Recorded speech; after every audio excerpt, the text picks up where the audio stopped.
Então, pessoal, esse exemplo aqui que eu vou mostrar para vocês é de configuração de interrupção para as GPIOs. Tá? Então, esse arquivo main.c e o startup_ccs.c eu vou disponibilizar para vocês. Tá? Até porque tem várias bibliotecas aqui, eu não preciso passar por cima de todas, eu quero mais mostrar para vocês justamente essa questão de configuração. Tá? De o que eu preciso configurar para fazer funcionar essas minhas interrupções. Então, vamos olhando primeiro aqui no main. Tá? Então, eu tenho configuração do clock, habilitação do clock para o periférico GPIO-F. Estou configurando os meus 3 LEDs como saída, então F1, F2 e F3. E agora, como eu vou querer trabalhar com os dois botões, então eu vou, principalmente por causa do F0, eu vou fazer essas 3 linhas aqui que habilitam a configuração dele. E depois eu faço a configuração dos dois, tanto do F0 quanto do F4 ao mesmo tempo. Já que eu quero que os dois sejam entrada e que eles sejam do tipo pull-up. Ou seja, enquanto o botão não está pressionado, ele fica medindo 1. Quando você pressiona, ele vai para o 0. Depois disso, eu tenho justamente essas configurações aqui para as interrupções. Então, a gente vai querer a interrupção nos dois botões, então no pino 0 e no pino 4. E eu vou querer elas do tipo borda de descida. Lembrem-se, quando o botão não está pressionado, ele está em 1. Quando ele é pressionado, ele vai para 0. Então é uma borda de descida. Por isso que minha interrupção vai ser ativa na borda de descida. Depois aqui a gente começa a fazer todos aqueles itens que eu tinha comentado com vocês na apresentação. Então a gente tem que habilitar as interrupções para o portal F, indicar quais são os pinos, no caso vai ser o pino 0 e o pino 4, e também dar um enable global aí dessas interrupções.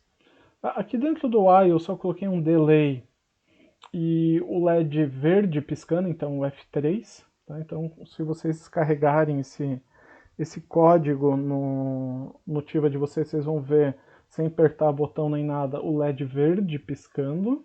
Uma taxa aí mais ou menos uma vez por segundo, alguma coisa próximo disso. Né?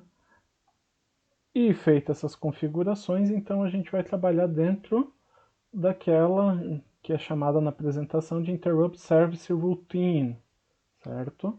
Então eu vou chamar ela de int portal F.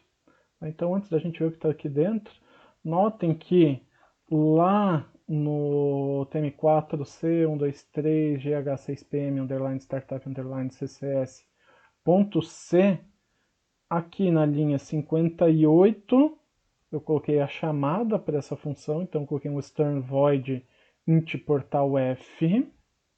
E depois aqui embaixo, na linha 116, eu indico novamente, ou melhor, pela primeira vez, que para GPIO port F vai ser essa int portal F que vai ser a ISR. Né?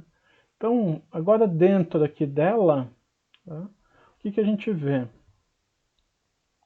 Eu só crio aqui uma variável de local para quando entrar eu fazer a interrogação. Como que está o status de todos esses meus pinos? O 4, o 3, o 2, o 1 e o 0. Por quê? É uma só função para os dois botões. Então eu tenho que saber qual que é o botão que gerou essa minha interrupção. Feito isso, então li todos eles aqui, né, inclusive dos LEDs, vocês já vão ver por quê.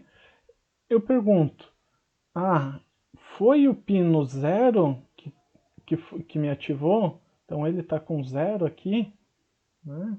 A posição 0 é 0 mesmo.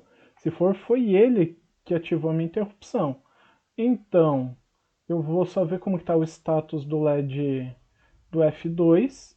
Se ele estiver aceso, ele apaga, se não, ele acende. Do F1, desculpe. Ele acende. Faço o int clear só do pino 0, porque eu só tratei o que acontece no pino 0.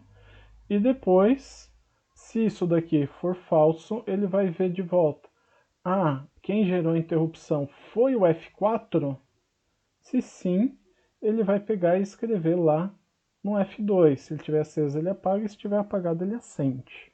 E de novo, eu limpo ele, a fonte de interrupção do F4, porque eu tratei ela.